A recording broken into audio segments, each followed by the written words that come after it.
Hello and welcome to the bi-weekly meeting podcast for the OWASP Top 10 for Large Language Model Applications. If you'd like to stay up to date with our project, please click subscribe. And if you enjoy the content or have any questions, please feel free to comment and share. Now, on to our meeting. Okay, everybody, welcome to the April 25th edition of the OWASP Top 10 for Large Language Models meeting. Thanks for joining. Great to see everybody here. See some fresh faces as well as some of our regular joiners. So let's see. I'm just going to go ahead and hop in, and we do have updates from a number of folks, but I'll start in here just on the V2 roadmap. I think I was not able to make the last meeting, but I do think this slide got dropped in, but I'll just review it again. This is something that I worked out with ads. More and more as we get into this, he's going to be taking over as the day-to-day leader on the driving this project forward, but I've been helping him get this kicked off. I think people are aware. If you've been on the Slack channel, you better be, because I keep posting about it. The first really concrete phase that we're going into here is doing some voting on the existing top 10 items. And if you have been in there, you can rate each of the top 10 based on its importance to you. And I'm not going to give away the results, but I think from what I've seen today, it's going to fall somewhat in line with how we had ranked them when we created the first version of the list, but a few things have definitely moved around. But I think what's more interesting is there will be feedback for the teams working on each of those in terms of what people thought about the mitigations, the clarity of the entry. I think that'll give each team or each lead on those entries some good feedback to go in and think about. The other thing that is, potentially more interesting is we did take this opportunity to ask some open-ended questions. One of them was about vulnerabilities that are not there. What would you propose adding? I took all of that. I fed that to GPT-4 and I said, create me a summary. And so it's definitely reworded and merged some of these, but I think that's why it's kind of fun. But won't go through each of these in detail, but you do start to see some interesting patterns come up in terms of things that people are thinking about. And certainly when I see it, some of these things like a lot of things around RAG and embeddings that were, I would say, very, very new to a lot of us when we created the first version of the list and don't make much of an appearance. A lot of interest in adding more around that. Certainly it's interesting to see people talking about hallucinations. I think people are interested at some level in breaking that out from over-reliance and refactoring some of that stuff. So I think that's going to be really interesting to go into the next phase. So just a reminder here in terms of what that means is that we will close the survey.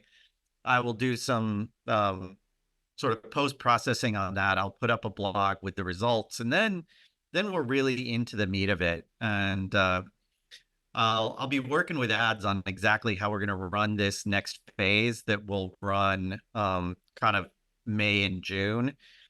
But this is really inspired by one of the successful phases of the 1.0 project where we didn't have entries, so we asked people to make them up, and we'll just unleash the creativity of the team on making up new entries. People can rewrite existing ones, put in entirely new ones, and then we will do some voting, and then you can kind of see that's where we'll really get into the process of updating the 2.0 version of the list. So ads, anything you want to add on the roadmap and kind of where you want to take this over the next couple months? Yeah, for sure. Thanks, Steve. Thank you, everyone. I just want to say thank you to everyone in the community for their feedback. Ultimately, your input is what makes this project awesome. So thank you very much. like Steve said, we have a lot of data analysis to work. I've been working with Emmanuel on how we best structure that and how we kind of publicize that and look to move forward. I think my personal opinion, I know a lot of people are on the same, or this has been in a lot of threads, that we've always been like the top 10 LM applications, which is the word applications is really significant. So what our top 10 is, who our target audience are, and what our vulnerabilities are, almost pretty much everything. I think we really need to maybe take a step back without going too far backwards and kind of look at that overall bigger perspective, which will then be able to give us that like more holistic insight into this great feedback. Because like example, hallucinations, just taking that one as an example that you mentioned there, Steve, like completely relevant. But when we're talking about like applications, is it as relevant to if we're just talking about generative AI? Anyway, you guys know what I'm talking about. So I think that is probably our biggest step first. I think that will kind of unblock us and segue us into like a very smooth V2. Awesome. So just a reminder, the survey closes on the 30th. So got a few more days to get in your feedback. I would love to see as many people fill that out as possible. I am cognizant of it that the way that we built the survey, it's a little bit of a commitment to sit down. This is not tick 3 boxes and move on. You really do need to go reread the entries. There are a number of questions on each entry and then some open-ended questions. So I feel like it's something, if you set aside 20, 30 minutes, you could do a good job answering that survey. And look, I get asked by people every single day, how do I contribute to this project? If you haven't started contributing, this is the best way to start. And, list your name there. It's one of the ways that we know who's being active, even if you're new to the project. We start to see those names crop up, and those are the people that we start approaching with more jobs and more asks to get involved. So, hey, Michael says it's the first meeting for him. Welcome, Michael. So next up is that new entries phase. Expect to see some more instructions on that coming out from some combination of ads and I over the next few weeks as we get into that. But I would say at this point, a lot of people have expressed that they are interested in, again, really getting into the core of the work.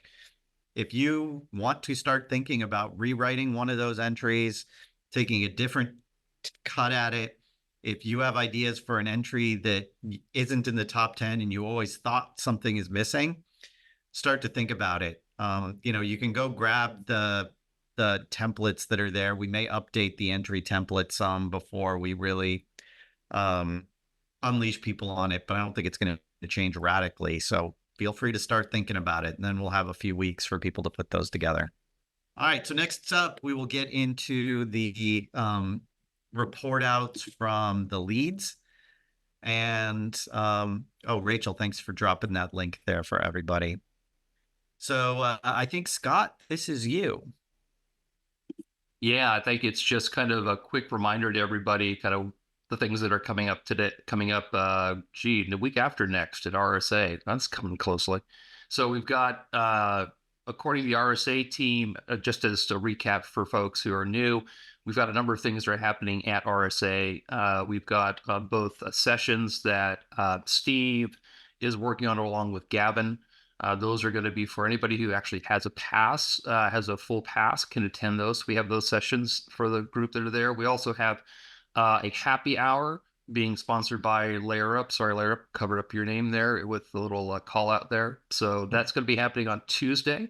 And that's not on site. It's over in Fort Mason, but it'll be open from 5 to 8. And feel free to, there's a registration link that's actually in the documents that have been sent around the conference, so you can around the event, so you can link there and register. I'll make sure I put that out again pretty soon back to this list so that everyone has that for a resource. Then we have our summit on Thursday. The summit on Thursday, we have roughly 130 seats. We have 167 registered attendees who have added Summit to their schedules. So hopefully we can get the fall off. We'll have to see what the fall off actually is, but that number is really good considering where we are in the process. So between now and the next 2 weeks, typically at RSA, you're going to see people kind of cranking up their ads on working on their schedules. So it's pretty good to get that number this early. I got a question about that.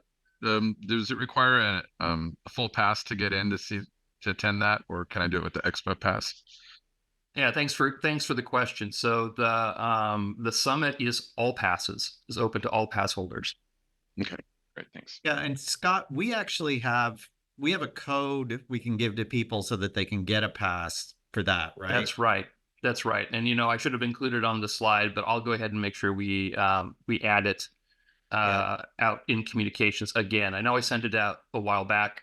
But I think it's now that we're getting close to the conference time to reiterate a few of these things so people have them readily available. Yeah, Scott, you and Aubrey and I put our heads together.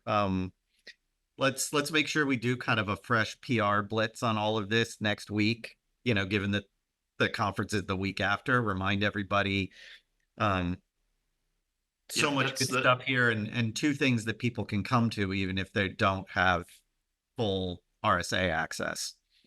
Yeah, well, we can provide them with obviously with OWASP, we can provide them with a link, so we can give them that access even to at least to the sessions that we have. The first two you have to have a paid badge, but the second two we can get anybody into. That's right. That's right. Okay, Aubrey's got his hand up very politely. Thanks. I didn't want to just break in there. I'm curious for someone like myself, and I know there's some other people that aren't necessarily going to be up on the stage, and doing stuff that's kind of at RSA that's, I don't know, audience facing, if you will. I'm curious to know if I should bother registering for the session, because there are going to be limited seats, and I'm going to be sitting there with a camera the whole time. I don't. And I know they're So I don't think it matters that you're registered for the session or not. Yeah, we need you there with a camera. So I don't think that's really the issue. Okay. So then go maybe ahead and register. So core members should not register then, maybe, if they're going to be in attendance but not speaking. You should definitely register. Are you? Yeah. I mean, if you're talking about the adding it to your schedule. Yep. Yeah. Go ahead and add to your schedule. There's not enough. I'm not worried about the core team members. We do have. Well, we're going to have the space we have, and if we have standing room, awesome. That's great. Okay. Nothing's wrong with standing room, except we'd like to have more seats, but this is what we have. So I expect, especially for the Thursday event, people may or may not be there that whole time. They may drop in and out. So Yep. What you're going to do, and for the by the way, I actually did just get notification there are rooms for the session in the BOF. Scott, I'll get those to you and you can update the slide with it. But Perfect. I'll take a look. I suspect the main session's in a good sized room. So I think let's just fill it up, have it be standing room. It'll look great. Let's see, Nikita, did I get that right? Thought he had his hand up and then he disappeared. Yep, he's muted. Yeah, I'm muted. Sorry. There we go. Anyway, first question is about this thing. First one is how to get this amazing table in good resolution, because there was one mentioned on the channel, but it was low resolution. It's very hard to read. Hey, Can you hear me? yeah. Let's actually, I'll post this slide deck to the main Slack channel right after this. Okay, that's thank you very much. Next one, will it be streamed? I don't think so. I do think the main session is going to be recorded and will be available for playback at some point. Oh, that's useful. I think I don't know if you guys have talked about for the summit. Do we want to try self-hosting any streaming for any parts of that? Something we could put our heads together on. Yeah, I think that Aubrey and I had talked about making sure that we've got at least recording of the session. if not streaming. So Okay. we'll have to see what the bandwidth looks like on site to see whether that's possible. I'm sure it is because they do stream for other things. But I'll leave that to Aubrey because he's got the tech for the recording. All right. Very If good. you need help with that, I've done that before. YouTube live streaming or whatever method you want to. Who was Absolutely. that? This is Eben Rodriguez. Eben. IB. All right. Yeah, that's something that we definitely have the ability to do. It just really matters on the, as Scott alluded to, on how quality the bandwidth is. Yeah, I've done it with the laptop, and you got to have a good solid Yeah, network connection. and Moscone can be sometimes good and sometimes not so good. So yeah, we'll see. It will definitely be a little bit lighter on the Thursday. But the other thing about Thursday this year is that they've chosen to have their closer in the afternoon. So Alicia Keys is closing the conference at 3:00. So our sessions have been asked to. That's why our section ends when it does, so people can have time to transition over to the Moscone West. I think is where they're going to be. And for all you speakers, you get the cool distinction of getting to open for Alicia Keys. That's right. And for core members who are there, we do have a Q&A session at the end of this, so there's opportunities for both the broader members to ask some questions, and so do make sure you guys are available there so that you can be represented and answer questions that the larger community has. Awesome. Sorry to interrupt. I had a few more questions. Hopefully, when should I ask? I have questions about survey, but should I ask them now or should I ask them in there? No, go ahead. So I'm quite new in this. I'm really trying to focus on AI and cybersecurity. Will it be valuable if I go through this survey, or would you rather not have somebody green as me? No, I think you should. I think we need a diverse set of opinions on the survey. If you're relatively new to it, you'll come with a fresh set of eyes. So go ahead. Part of it is reading the list, giving your opinions. A lot of your opinions are just that. If you don't think something's clear or something should be better or stronger, that's a big part of it. So give your honest opinion. I will do it, and I will write an article about it. Fantastic. And second question was, how do you learn about, what is the best way to learn about AI cybersecurity breaches? Because XZ was all over the place, or it was XY, or XZ, all over the place. Log4j was all over the place.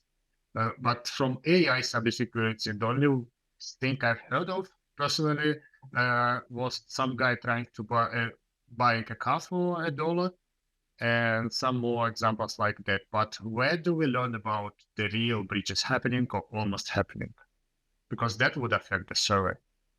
Yeah, well, so no, it's a great question. And I think one of the things that we ran into last year when we started was there was very little data about actual breaches because there was very little production usage. And so there was a lot of opinions. One of the things that we're trying to do this time is bring in a lot more data. And Ads mentioned this at the top. We've started a special part of the project to do data gathering on actual breaches and things. If you go into the OWASP Slack, which is where we run most of the project, there's a channel in there called something like team-LLM-data gathering or data methodology. And really, we're trying to build that out for the 2.0 list, where we're going to factor in a lot more, hopefully, real world data rather than just opinions in terms of how we rank the vulnerabilities. Ads? Yeah, thanks, Steve. I just wanted to say, so it's hard not to get lost in the weeds, because some of the stuff you kind of mentioned was like relating to supply chain, and then some of the stuff was referring to like alignment and like misguidance, and then you kind of touched about like how someone got like a car, which was like the Toyota breach or something. Those are all kind of like different streams. So what I would like recommend at a high level is using something like this project or like MITRE Atlas to understand the different types of attack vectors, because Generative AI brings its own unique attack vectors, which we're trying to encapsulate in our top 10, as well as some other stuff. But then there are traditional stuff like supply chain and like ML bomb, like the Ray vulnerability, for example. So like maybe take a step back and look at the different types of classifications first. Like Atlas is a pretty good framework. Spoiler, it's really verbose and it is quite hard to read first time round, but that might give you a better inclination just to kind of not get too lost between this, how each of them segment. Does that make sense? So which project do you suggest to start from? Was it OWASP 10 LLM or some other? I would say ours is pretty good, but like another one you could use is like MITRE Atlas. Is another one. There's like we actually have in our wiki, we have a list of other vulnerability management databases. There's some other ones. Could someone help me out? What's the AI one where it's got like all the ML bomb related supply chain folds? I think there actually is a page on the wiki that has some of the existing databases. I know we have it somewhere. But I would say broadly for anybody, if you haven't been in the top 10 list doc yet, go and read the doc. That has a bunch of examples, even if they were early ones. Every one of those has real world examples in it. So start there. The thing that's fun is we'll be a year later now, and there's a lot more real world examples we haven't pulled in. And what we're hoping to do is not just have it be pick interesting ones, but weight things based on, some actual exploits and things in the wild. So just hop into the project, play along. We'll all figure this out together. All right, Scott, I think this is you again. Except I think, Scott, now you're on mute. Thanks. Yeah, I'm just dropping in the link to the RSA backgrounder into the chat. So everybody has that on this call, and then we'll make sure we send that around as well. But that way we've got a starting point there for folks. There you go. So coming back to the program, so as we talked about before, we're working toward a program sponsorship, both with using a bottoms-up budget. Yesterday, I met with the board and reviewed what we were doing in the space, just to kind of make sure we got the green light in terms of our approach, because this is a bit of a new approach for OWASP. Historically, there has been projects that have gone through funding exercises where they were trying to fund individual projects, but we're coming up with a new framework for doing this, so that with the interest we've had around the AI projects. So number one, we did get good feedback from the board. We're good to go. All things ready. All things are good to go on that front. So we'll start doing outreach and talking to folks this week and next week at RSA, of course. Also identifying some budget needs. So if each of the lead areas, if you have budget items you want to provide, that would be great. We're talking about, anything that you need from an operations perspective. We're doing an approach that's a bottoms up budgeting approach that we'll use that as our target for fundraising. The other piece is if you have initiatives. So data collection is one example of that. So I'm speaking with Emmanuel around potential resources to kind of help him and help that project. Working with Rachel has reached out. We've begun some discussions around working with University of Illinois around a project that she's outlined. There's an example of sort of an outline. If you're going to do an initiative or want to propose an initiative, that Rachel's done a great job putting a good summary out for the one that she's working on. I'd like to use that for other initiatives kind of going forward. And so that's in process. We're looking at either an in-kind contribution, or that could be a cost associated with doing sort of the red teaming project that she's kind of defined. So good news, that's kind of where we are on the update for the funding. If you are part of an organization that has interest in funding the project, please do reach out to me. We'll make the details around what the specific funding levels are available. Sorry for the messy slide. Did that late last night. My apologies. But just to kind of give an update on the website direction. So as we said in a previous call, we were going to start to make changes to shift to the OWASP subdomain.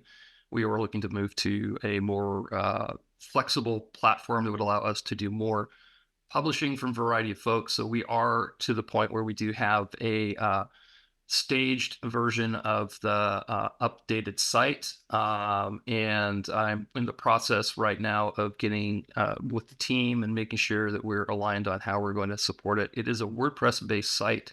We're also going to make it easier for people to publish content. So Aubrey, others, if you're going to want to publish content, that'll be great. We're going to have a blog section, so we can have our own blogs. We'll have the ability to auto-publish to LinkedIn and to other platforms, so that if you publish it on the blog, it'll directly get linked to our LinkedIn site. So one-time publishing, and then we'll also have it has the ability, we haven't explored it yet, but Aubrey, I'd like to talk to you a little bit about it. I know we do host our meetings on an Apple Podcast. It does have integration with Apple Podcast. This is the benefit of hosting it with WordPress.com. Because we're sort of that, a volunteer organization, it was really important to make sure we had a platform that was being managed, actively managed, both for security reasons, as well as maintaining the site overall. So the Apple Podcast is one of the features that they have. So I want to explore how we can incorporate that into the site. And then we'll be setting up, and I'm talking with ads around this, see if we can find some way to set up a Kanban board to manage inbound requests, backlog, sort of in progress, so people have visibility into the progress and how the website is moving forward. We do know there's some limitations around GitHub identity, so I think we need to think about if there's a public way we can get this published. So that's one thing we want to get to, so that it can be a kind of a hands-off approach, so that we can enable a broad set of publishers, but keep this sort of a self-service model, sort of the approach. So that's where we are with the web updates. The goal is to try to get this public before RSA. All right. I'd add something on that. If you're interested, Atlassian offers free licenses to open source projects. Can help you guys fill out the application if you want, or just search for it. You can use Jira and their wiki and all that. Yeah, and in fact, part of the OWASP team does provide us with, thanks very much, but also the OWASP team does provide that as a resource. They're just running to the top of their licenses. So I don't know, it might be worthwhile having a conversation around whether that can help us with sort of the overall licensing that we currently have. I think it's limited to like 100 seats that they give you for free. Yeah. And so I think we have a paid or a negotiated version, as I understand from the board, with them, but we're trying to go through and optimize. The board's trying to go through and optimize resources so that we can get more. Right now, I think we have a total of 10 seats left for the community, and so they're trying to figure out who and why and who needs to have those seats. And so I think we may have to do something that's more public facing, and that allows us to do that kind of updates. But I do appreciate Ivan, your resource and the outreach. Yeah, it's a great idea. So hop in as you will on this stuff. Glad to have you. We'll take any help, support, resources. This is all volunteer, so put your hands up, and we'll capitalize on the resources and support where we can. Good. All right. The solution doc charter feedback. So I had sent that around for feedback. I did get feedback from everybody. We did close the input window for the 1.0 version back yesterday. So as per schedule. So we'll start running the roadmap draft document. Will come out by next week, and we'll get through a review period and comment period on that. That's the roadmap we have. So we're making progress on getting that completed and out the door. Awesome. All right. Newsletter. Is Krishna here? Yes. Can you hear me? Yeah. Good. Good. So the newsletter is published. We'll hand, here it's at a high bar and a tough act to follow. Some other managed to get the first one published. Plan to keep it short and relevant, right? Because we don't, And we are growing subscribers, at least 2 or 3 subscribers every day, etc. Right? I think we will grow more and more subscribers as we move forward. The one ask to all is please send me a note of anything that is interesting. Right? I do keep an eye on the channels, but still it is hard to keep up. Another ask is the note taker for the RSA sessions. It will be good for our readers. I can't make it because there is a surgery for a family member, etc. So I can't. Otherwise, I would have made it. Uh, so, Steve, can I bug you to find a note taker and designate a note taker for all the sessions and get some notes out? Yeah, let's try and grab a volunteer for that stuff. I mean, I think Aubrey's planning on doing some. Yeah. But let's put that out on the main channel. There's a lot of people volunteering to help. Put something out. I'll amplify for you. Yeah. Okay. Yeah, should have a lot of it recorded also, Krishna. I can probably share those recordings with you before anything happens. I was going to say, can we use a transcript generator as well? And/or that could make things easier. Yeah, too. If it's recorded, you can do that afterwards. Yeah. Let's use the technology, in my opinion. Absolutely. Yeah. We can feed my videos into a transcriptor and forward that on. Yeah. And if you have the video, that's fine. I'll be happy to go over that one because that's also a good informative thing, right? When you summarize from the video, it's also interesting to listen to the video. So that was my next point. If you have the videos, I'll be happy to transcribe it. I mean, not transcribe it, just write the biggest note points and then organize them and that kind of stuff. Yeah, great. So that is that side of the question. So thank you.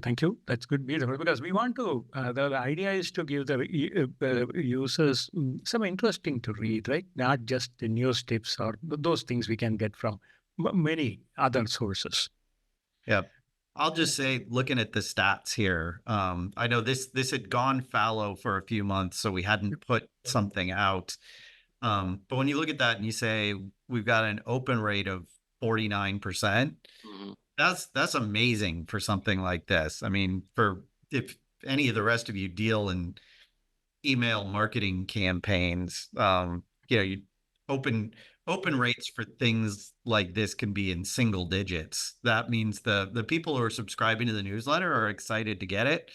The fact that they're opening it up and interacting with it is great. So this will be a really good channel for us to reach more audience. And now that we've got it active again, I think we'll see the subscribers grow even faster. So thanks for picking this up. Really appreciate it. Yeah, no, it's a good experience. On the same note, slightly orthogonal, but still, this is why I had sent a comment out on our V 2.0, right? We need to make it consumable and approachable by a larger group of people, right? And that should be our goal. And with all the other documents coming up, right? We have the various the checklist and the validation and etc. Right? The documents coming up. I think with all these 3 or 4 of them, we have a chance to be this one-stop shop for people to go in and look at it and say, what are the things that I need to consider, right, before deploying LLM-based applications, for example.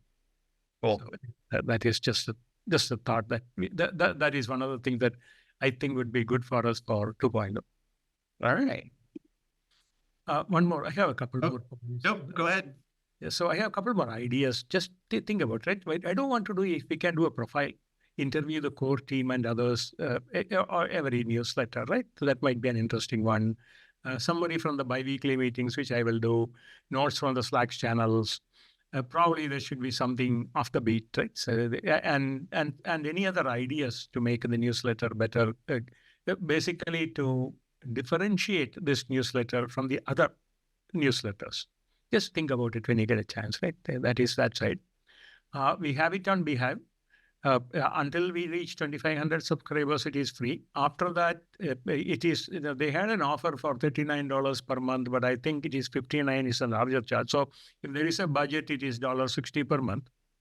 The other side of the equation, I know I had exchanged a few emails back and forth. Maybe we should move the newsletter to WordPress. That might involve. So we will keep it moving, keep it running because we only have like 750, 800. So we have a lot of headroom until 2500. And before we reach that thing, because this moving from one to the other is likely, we have to be very careful how to handle that one, etc. Right? So anyway, we might have to move to WordPress. Does that make sense? Moving to WordPress for newsletters as well? Well, I think we could talk about what that, we should think about the right transition for that. So it could or could not. Obviously, the email, when you say moving to WordPress, there's different ways to do that. If you're just looking for that for registration, or if you're actually looking for that for the publishing mechanism. So we can chat about that. I think that would be a great topic to hop over onto the web track, onto the web chat, and add it to that. Yeah. Anyway, web channel. Sorry, I haven't had enough coffee this morning. My apologies. Yeah, you need the coffee. The only point I was making was otherwise we should make a budget for $60 per month. I think that can go to long term. Beehive likes good, but I know Heather raised a point saying that the Beehive might not. It has some this thing with the corporate firewalls, etc. So we need to think that through. But it is working fine, and if it is working, that's anyway. We have to just 2 points that we need to think about at some point. Yeah, so on the budget point, just think through it in terms of what it might be on a $60 per month.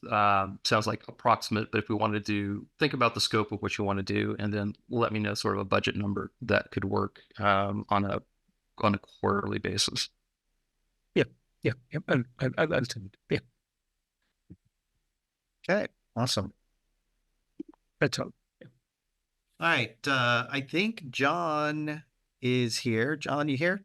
Yes, I am. And apologies, that's a last-minute job, the slide, so it's a little bit packed there. I focused the last few weeks on the NIST, the US AI Safety Institute Consortium, where many of you joined, but then the channels disappeared. And that's because actually the consortium is working a different way than we thought initially. So it isn't just about joining and then having calls. They're organizing task force where they are going to do some significant, they say, work. And they set the bar on, we need to dedicate approximately a day a week spread out. Obviously, we need to have a binding with the organization and to accept that all the IP will be public, which is for me okay, but just people need to tell their employer that. So I asked for people to nominate, and we had officially at least, they say, well, you can only have one member for each task force for each organization, and maximum a person can attend 2 task forces. So I had 8 nominations. I think good spread, actually. Risk management, synthetic data, which is deep fakes, and red teaming, very popular there, and model security. And I put the names there, and I've also joined one because I'm quite interested in deep fake. We don't have any presence in testing and test benchmarks. I don't know why we all thought that was boring. So if any of you is interested in that, I know the deadline has passed and there is huge demand for that, but you never know, come forward and let me know. We will know what's happening with the nominations end of tomorrow. I will post, I always come to that Slack channel that I put. And we agreed with the team. I had a couple of calls there. We agreed with the team to take this and make it a little bit more useful for us, not just being there. So catch up maybe every month, maybe every 2 weeks, and then come and give a readout to the team here. I'm very keen some of the stuff that we do to fit into where we're moving forward. For instance, the conversation about deepfake detections, the conversation about teaming to feed in to our planning, to the funnel of input. I'm also keen to use our work, assuming that they will accept the nominations, I think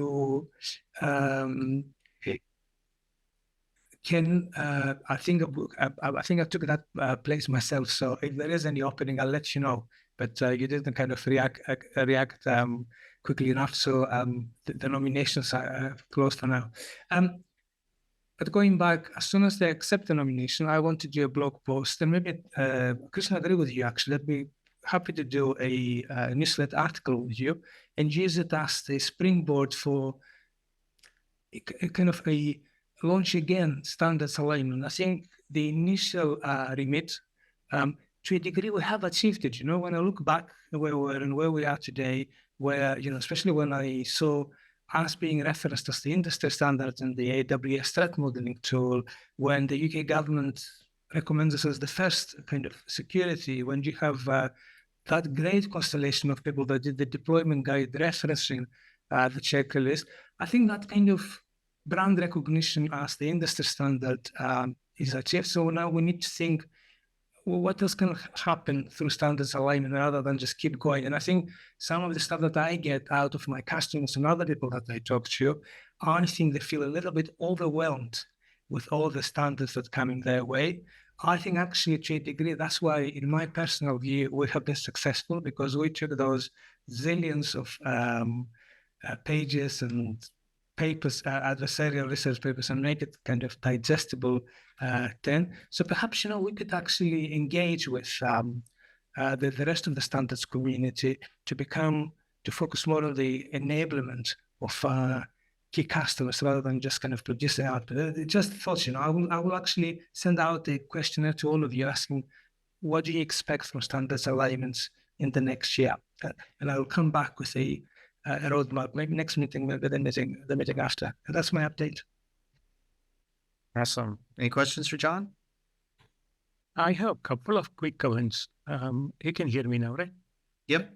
Yeah, good. So first of all, the real John, not the deepfake, has done a good job. Very good.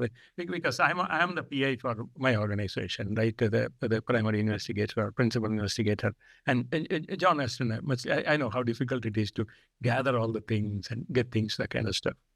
The only the other sideline is that NIST is very slow. So this will take some time to gather things, etc. On a different note, I had added this one on my feedback to 2.0 as well. We should have references and etc. with the NIST RMF, as well as all this work coming up. So we should update our document, etc. with the NIST deliverables. So mapping's really what's happening, and I can agree with that too. Yeah, because that way, going back to John's this thing, right? Our documents, they again the same story, right? Not only consumer, but also how we stand, the synergies and the touch points and the engagements, etc., with the rest of the standard work in this space. So I'm going to join now. Yeah. All right. All right, that's the end of the updates. Anybody have any open discussion topics they want to raise for the team? Open to anybody. I have a. Can you guys hear me? Yep. So I think Nikita first, and then Ken. Okay. Yeah. So I was stupid enough to submit for Finos talk in London with OWASP top 10 for LLM.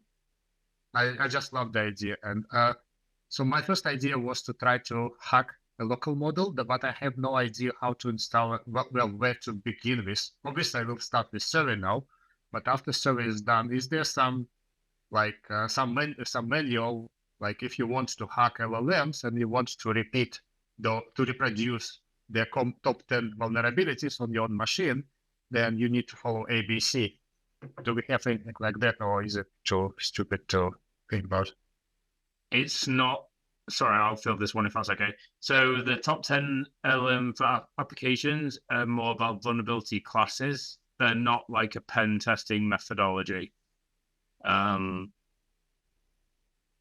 isn't anything of that. I would suggest, and John will echo this, first threat model and understand what risks you have, and then build your own methodology around that. Because the top 10 is so contextual based on so many different elements. So that, go for the threat model first and build your own methodology based on vulnerability classes is what I'd recommend. Because you'll find a lot of those things that probably won't be relevant to your environment.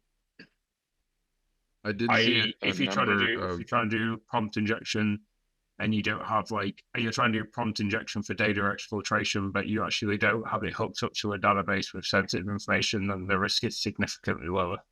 If that makes sense. Sorry. my original idea for conference was to show people how to hack stuff, but now I think I will bring more value if I talk about what we are doing here at the WASP Top 10 for LLM, like survey as an example, how to participate and stuff like that. And probably it will bring more value than, somebody learning how to make one small LLM hallucinate. Yeah, I agree with kind of adds that on starting, kind of giving them an overview and what the context is. And what I find very useful is for this particular, I just finished actually with a customer doing that. With this particular context, if you use RAG, those are the problems that you have.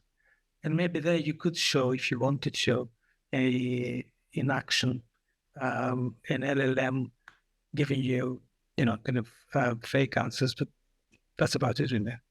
Starts with a bigger picture, I'd say. All right. Ken is being very patient with his hand up. Yeah, I think, John, I may miss some of the discussion in terms of the AIS NIST initiative. I think I originally voiced interest, then maybe, I don't know which channel to join. That's maybe the issue. So is this too late, or can we still working on that? We need to ask them. I think Krishna is right in saying that add your name to the credit, but Krishna isn't as simple as that because of the guidance that they gave us, which is that they only allow one person from one organization per team. However, there is no harm in trying. So I will kind of ping you, and I did publish it in the, kind of in the discuss list and the core list. So, I tried my best, but you're absolutely right. We can all miss it. So let's kind of connect and try and have a second nomination on the deepfakes and see whether they accept it. Yeah, that's a thing to do, right? Just try it out and see what they do. I don't think they will. I know. This very hokey kind of things, right? It's almost impossible to figure it out. But anyway, yeah, good point. Yeah, I think it's a nomination or not. I don't know the process. I think it's just it's more like if we can contribute. Without nomination, is it possible? No, that's what I was started, and let me then think that will be useful for everyone. So initially, I published a form for people to register with the RSA, which I think most of you did because I got a list from there. Because I signed the agreement, I'm what they call the principal investigator. So I kind of the key point of conduct, and I intend to stay that. And then they started. We all joined Slack, but people started being thrown out of the channels because they stopped the work groups, and they started within the work groups setting up task force. And they said that the way to do it, they had a town hall. I think Krishna, you attended that as CPI.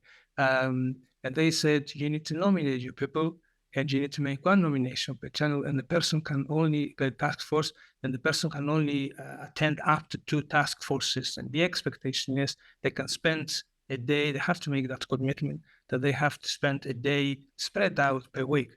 Based on that, we had people who came forward and asked me to nominate them. So apart from the test work group and the test benchmarks, we nominated for every other task force. I think there are a couple of people who want to be nominated for testing, which is fantastic, but there is no harm in trying a second. They can only say no. I'm just explaining what, kind of the guidance and what the process has been. Okay. Yeah, it seems complicated to me, but thank you, Joe. I don't derive it. I can go with what they say. Right. Yeah, and it's not complicated because they have to manage a lot of people. Mm-hmm. So that when there are a lot of people come in, and also I think they have 5, 3 working groups and 3 by 5 and all kind of stuff like that. So it becomes that's where they put some process too. They're very good bad at explaining it. Kind of they just kick people out without telling them other than the PI. So I think they could improve on that. But it is what it is. I'd love to have you on the task force and deepfakes or whichever. We have most chance. Ken, so let's catch up after this. Sure. That applies to everyone. Just ping me on Slack, and then I'll add. Well, I'll show you what the channel is, and then we can take it from there. Cool. Thank you, John. All right. Anybody else have any business for the team? I'm just going to add one thing. I did share in the Slack the code for the passes. I saw it in the Slack, actually in the chat for this call. So if you're looking for the code, it's there. So for RSA to join the team. Yeah. All right. Okay, team. Hey, this was a great meeting. Lots of great updates. Continue to be amazed by the amount of progress this team is making. You know, John said it earlier. We've sort of accomplished that first task of becoming this foundational document on which, like, the whole LLM security industry is being built on top of. That puts some onus on us to figure out exactly what we're going to do next and how we're going to push this forward. But I think we have a great start with the plan for 2.0 to kind of really push that forward. Let's go break some new ground. And the other thing that we're doing really well is just educating hundreds and thousands of people on what this all means. And so all of you who are out there signing up to do sessions at user groups or conferences and spreading the good word, or you know, people like Ken writing books and all of that. I think John's writing one too. It's really great to see. So thanks everybody. And I think we will not have a meeting in 2 weeks because that will be on top of our RSA summit. So consider that the substitute for the meeting for 2 weeks out. We'll be sure to post that, but just so no one's surprised. I'm looking forward, though, to any of you who are going to be in San Francisco. It's going to be really exciting to meet some people from the team. So hope to see many of you there. Bye, everybody. Thanks for checking out our bi-weekly meeting podcast. If you'd like to stay up to date on all of the latest news for the OWASP Top 10 for large language model applications, please click subscribe. And of course, we'd appreciate it if you'd share with a friend to grow our community. We'll see you in 2 weeks.